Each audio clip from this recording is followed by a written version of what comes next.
Earlier this evening, we told you about the United States Justice Supreme ruling the Mansfield family responsible for injuries caused from a USDA cyanide trap. KPVI News That Works for You reporter Zane Hopen joins us live from the newsroom with the family's reaction. Zane. Thanks, guys. While the Mansfields were disappointed and insulted by the Justice Department's ruling, they weren't necessarily surprised, and they aren't going to let this stop them from continuing to fight. The Mansfield family received some unfortunate news regarding their fight with the USDA. You know, I take it as a huge insult to my family and I that they would have the audacity to blame me for just going behind my house. Last year, Canyon Mansfield came across a cyanide trap placed by the USDA near his backyard. It was triggered by he and his dog. Canyon lived, the family dog did not.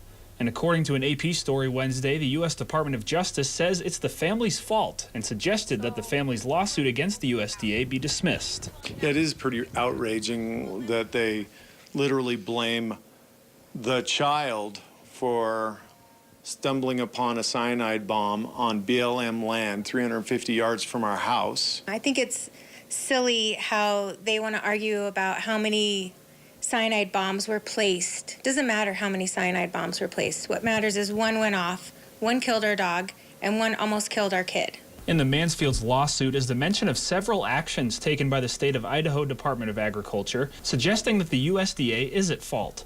The story says none of these things are mentioned in the filed documents by the Justice Department, despite the state's investigation into the issue that, according to Mark Mansfield, was redacted by the U.S. government.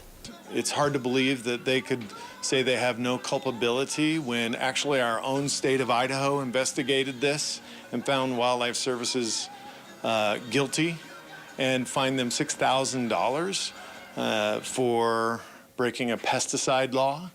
They also revoked the license of the professional who placed the device, this cyanide bomb, near our house.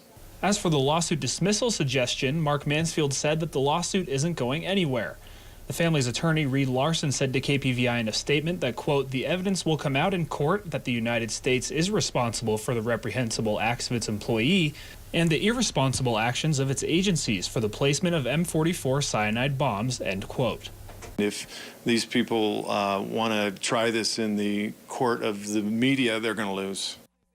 If you want to read the full AP story, you can find it on our website at kpvi.com. Live in the newsroom, I'm Zane Hopen. Matt Marlise, back to you. Okay, thank you very much, Zane.